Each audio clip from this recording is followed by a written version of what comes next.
Shalom saudaraku semua, selamat berjumpa lagi dalam renungan pada hari ini. Saya berharap Anda semua dalam keadaan yang penuh sukacita dan senantiasa rindu untuk belajar akan kebenaran firman Tuhan. Saudaraku, pernahkah Anda merasa di ujung jalan yang ternyata jalan itu buntu? Di mana semua rencana yang sudah kita susun dengan penuh pemikiran, penuh dengan kehati-hatian, kita susun dengan matang, dengan penuh logika kita, ternyata tidak mendapatkan suatu jawaban atau suatu hal yang seperti kita inginkan atau kita rencanakan. Seringkali kemudian kita merasa kecewa, bahkan merasa putus asa. Pada titik yang terendah itulah tempat Tuhan mulai berkarya dalam hidup kita. Ketika kita dengan sepenuhnya menyadari segala kelemahan kita dan kita mau melibatkan Tuhan dalam segala rencana-rencana itu. Saat nalar kita menyerah, di sanalah iman akan mengambil alih untuk dapat melihat suatu jalan keluar yang sebelumnya tidak mungkin kita pikirkan atau bahkan mungkin tidak kita bayangkan sama sekali. Hari ini saya Cornelius Nugroho dari channel Berkat Baru akan menyampaikan renungan dengan judul Ketika Logika Berhenti, Iman Bekerja. Namun sebelum kita mendengarkan renungan ini, mari kita awali dengan berdoa terlebih dahulu. Bapa di surga, kami datang ke hadirat-Mu dengan segala kerendahan hati kami. Seringkali pikiran kami terbatas dalam memahami jalan-Mu dan juga logika kami seringkali buntu saat menghadapi persoalan hidup. Di saat logika kami berhenti, kami mohon Roh Kudus bekerja untuk menguatkan iman kami.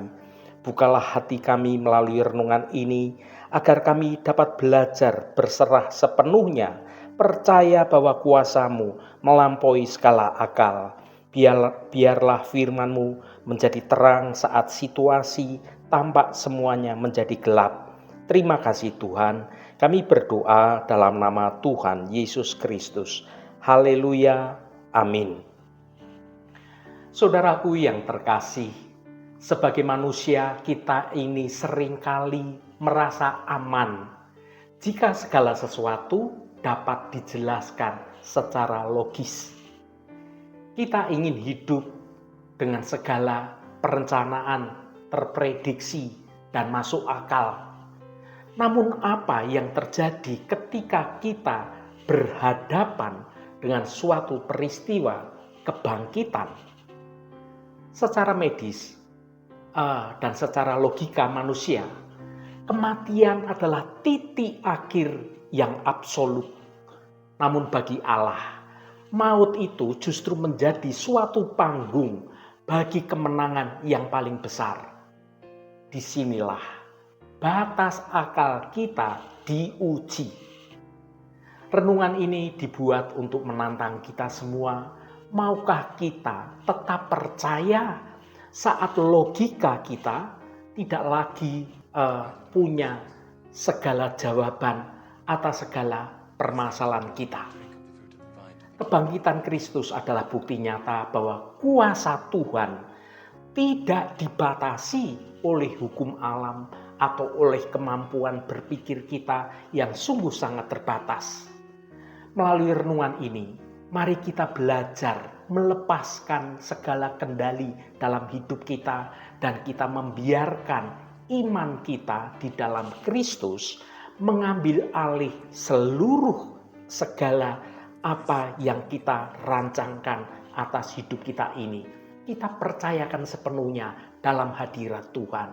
Baik itu rencana kita, baik itu segala problem masalah kita. Sebab musisat itu seringkali baru dimulai ketika tepat di titik di mana pikiran manusia itu mulai mau menyerah, mau berserah, dan mau mulai berharap pada kehendak Tuhan. Mari kita baca Yohanes pasal 11 ayat 25. Jawab Yesus, "Akulah kebangkitan dan hidup. Barang siapa percaya kepadaku, ia akan hidup walaupun ia sudah mati." Saudaraku, manusia adalah makhluk yang sangat memuja logikanya. Kita merasa aman ketika segala sesuatu bisa dijelaskan, bisa diprediksi, dan bisa dihitung, bisa direncanakan secara detail. Jika A ditambah B, hasilnya adalah C. Maka dunia seolah-olah bisa terkendali karena itu sesuai dengan logika kita. Namun ada satu titik dalam hidup ini di mana rumus-rumus kita menjadi macet, kalkulasi kita menjadi gagal, berantakan, dan logika kita menabrak suatu tembok yang besar yang bernama kematian.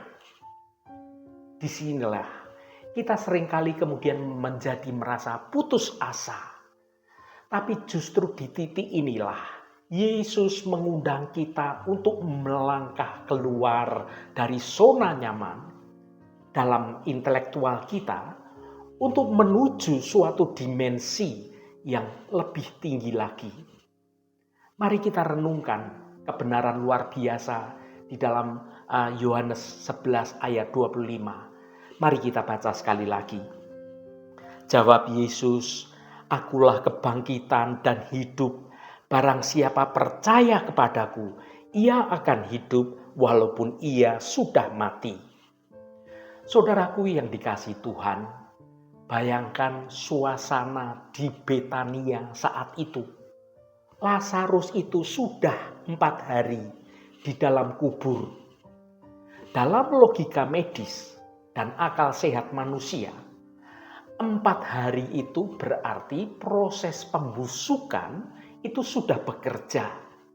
Maka tidak ada harapan lagi bagi Lazarus untuk bisa dihidupkan. Marta dan juga Maria, meskipun mereka itu percaya bahwa Yesus adalah guru yang hebat, tetapi pikiran Marta dan Maria itu terjebak dalam logika seandainya. Marta dan Maria waktu pertama kali bertemu Yesus, mereka berkata, "Tuhan, sekiranya Engkau ada di sini, saudaraku pasti tidak mati."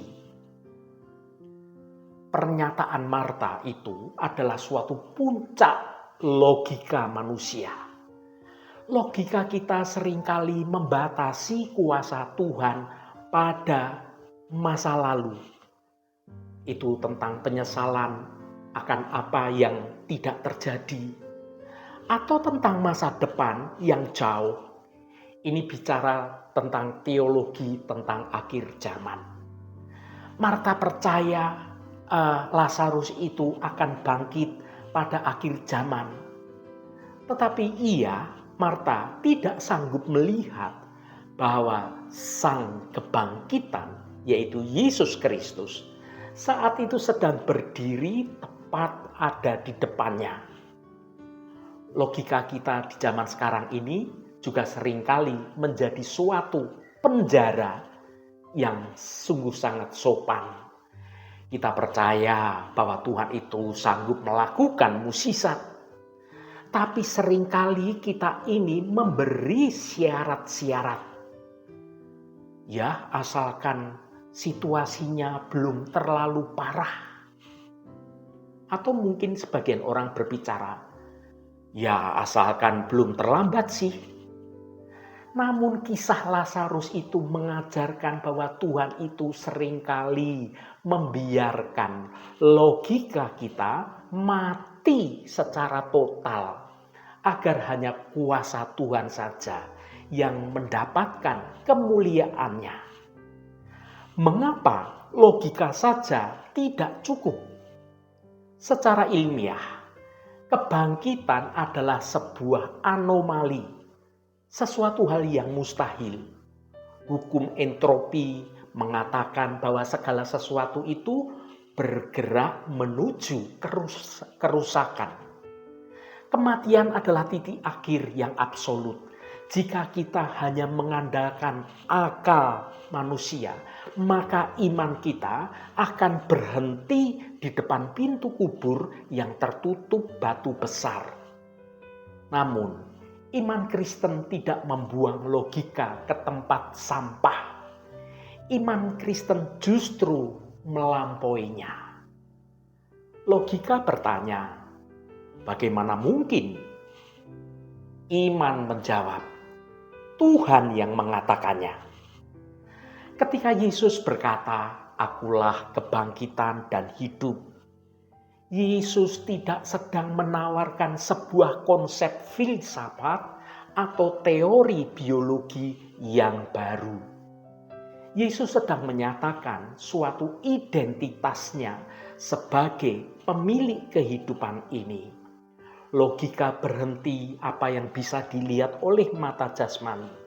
Tetapi iman bekerja pada apa yang dijanjikan oleh kebenaran firman Tuhan. Akulah. Ini bukan sekedar janji, tetapi sesungguhnya pribadi. Seringkali kita mencari musisatnya lebih daripada pemberi musisatnya. Perhatikan bahwa Yesus tidak berkata, "Aku akan memberikan kebangkitan." Melainkan Yesus berkata, "Akulah kebangkitan itu." Ini adalah suatu perbedaan yang sungguh sangat krusial. Jika kebangkitan hanyalah sebuah peristiwa, maka kita akan terus menunggu waktu yang tepat. Karena sesungguhnya kebangkitan adalah sebuah pribadi, yaitu Yesus Kristus sendiri, maka kita memiliki suatu harapan itu sekarang juga dalam situasi apapun yang sedang mati dalam hidup kita. Mati ini bisa tentang iman kita, bisa tentang harapan kita, bisa tentang semangat kita, termasuk tentang mimpi-mimpi kita. Mungkin saat ini yang mati itu bukan fisik Anda, mungkin yang mati itu adalah semangatmu, juga tentang mungkin pelayananmu, atau mungkin tentang hubungan rumah tanggamu, atau tentang harapanmu akan hari esok atau akan masa depan Anda. Logika Anda berkata, sudah 4 hari, sudah berbau, lupakan saja. Tetapi Yesus datang berkata, "Aku di sini, dan di mana aku ada, kematian tidak akan menjadi kata terakhir." Yang menjadi catatan penting adalah iman bukan berarti kita menjadi irasional atau berhenti dalam berpikir. Iman adalah suatu kesadaran bahwa akal kita yang terbatas itu tidak mungkin bisa menampung suatu kebesaran Tuhan yang sungguh tidak terbatas.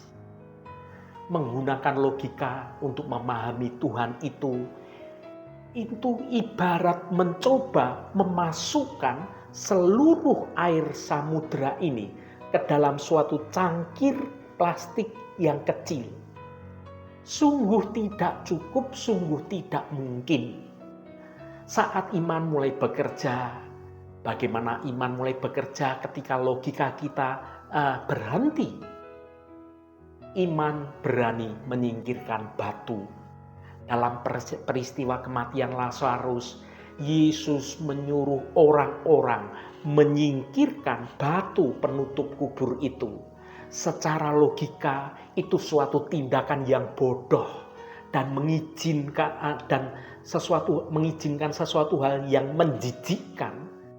Karena sudah 4 hari, maka mayat itu sudah mengeluarkan bau karena proses pembusukan sudah terjadi.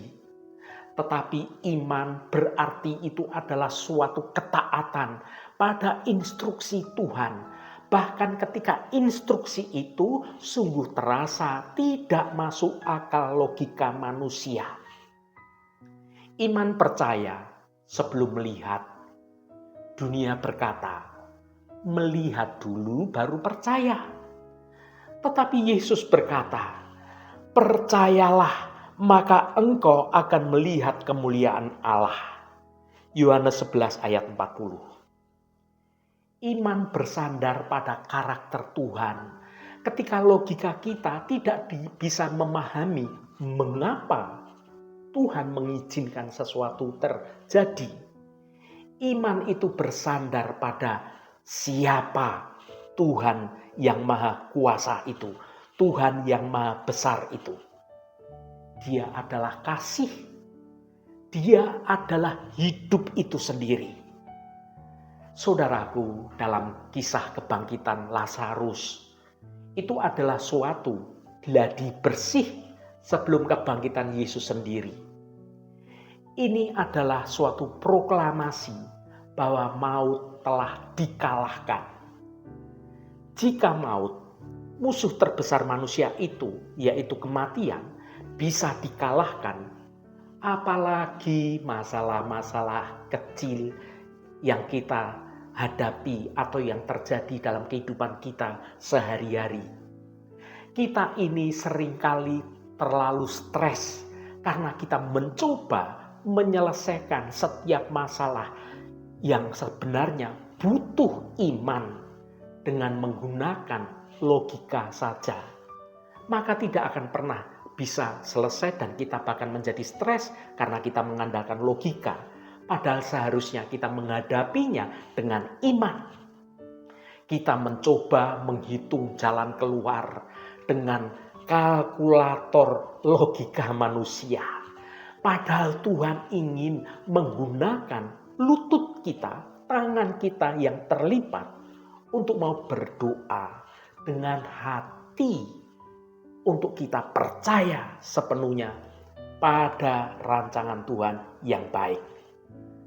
Renungan ini menantang kita.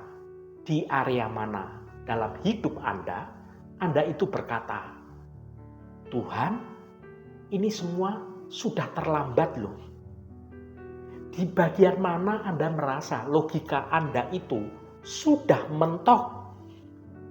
Ingatlah saudaraku, ujung dari kemampuan manusia adalah titik awal bagi kuasa Tuhan dapat bekerja dalam hidup kita. Saat logikamu berkata, selesai deh ini. Iman yang berpaut pada Yesus akan berkata, ini baru permulaan. Saudaraku yang diberkati Tuhan, logika adalah anugerah Tuhan agar kita bisa mengelola dunia ini. Namun logika itu bukan Tuhan. Logika adalah pelayan. Sedangkan iman adalah sang navigator. Saat kita menghadapi suatu situasi kubur yang tertutup, jangan biarkan logikamu membuatmu tawar hati. Yesus yang berdiri di depan kubur Lazarus adalah Yesus yang sama yang menyertai Anda, menyertai saya, menyertai kita semua hari ini. Dia adalah sang kebangkitan yang sejati. Dia itu tidak dibatasi oleh waktu, oleh ruang, dan tidak dihalangi oleh proses pembusukan dunia ini. Dan tidak dihentikan oleh batu sebesar apapun yang menutupinya. Barang siapa percaya kepadanya akan hidup walaupun ia sudah mati. Artinya, tidak ada situasi yang terlalu hancur yang tidak bisa dia pulihkan. Tidak ada hati yang terlalu beku yang tidak bisa dia hangatkan kembali. Mari kita letakkan logika kita yang terbatas ini di bawah kaki Tuhan yang sungguh tidak terbatas. Dan saksikanlah bagaimana iman akan membawa kita dapat melihat suatu mukjizat yang melampaui segala akal manusia yang terbatas. Logika mungkin memberitahu kita cara bertahan hidup. tetapi hanya iman kepada Yesuslah yang dapat memberi kita suatu kehidupan yang sesungguhnya. Haleluya, Tuhan memberkati kita semua. Mari kita tutup renungan ini dengan berdoa. Bapa di dalam surga, kami datang dengan kerendahan hati, menyadari betapa terbatasnya akal pikiran kami. Seringkali kami mencoba memenjarakan kuasa-Mu di dalam batas logika manusia yang sempit. Namun hari ini, kami diingatkan melalui firman-Mu bahwa Engkaulah kebangkitan dan juga hidup. Saat logika kami berkata, tidak mungkin, dan jalan kami seolah tertutup oleh maut atau oleh keputusasaan, ajarlah iman kami untuk memulai langkah yang baru bersama dengan Engkau. Biarlah kami percaya bahwa di titik di mana pikiran kami berhenti mengerti, disitulah mukjizat kebangkitan-Mu mulai bekerja dalam hidup kami. Bangkitkanlah setiap harapan yang telah mati dan kuatkanlah iman percaya kami bahwa bagi Engkau tidak ada yang mustahil. Terima kasih Tuhan.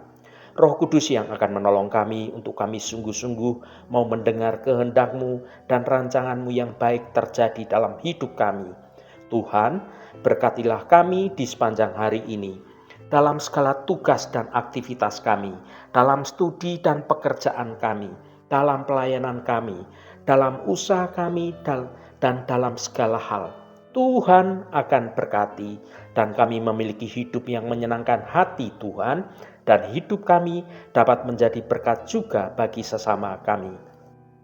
Tuhan, secara khusus kami berdoa untuk saudara-saudara kami dimanapun berada yang saat ini sedang menderita sakit. Kami mohon jamahan-Mu dalam nama Tuhan Yesus Kristus. Kuasa penyembuhan boleh terjadi pada saudara-saudara kami yang sedang menderita sakit. Jamahan dan lawatan Engkau juga terjadi pada saudara-saudara kami yang saat ini sedang dalam pergumulan dan beban berat. Engkau bukakan jalan keluar bagi mereka. Engkau memberi kekuatan yang baru dan Engkau memampukan saudara-saudara kami untuk dapat menyelesaikan setiap persoalannya dengan cara yang baik dan dengan cara yang benar, agar hidup mereka boleh menikmati berkat-berkat kemurahan-Mu. Berkati mereka yang hari ini berulang tahun Tuhan. Engkau tambahkan 1 tahun lagi. Terima kasih buat anugerah-Mu, umur panjang di tangan kanan dan kekayaan serta hormat di tangan kiri.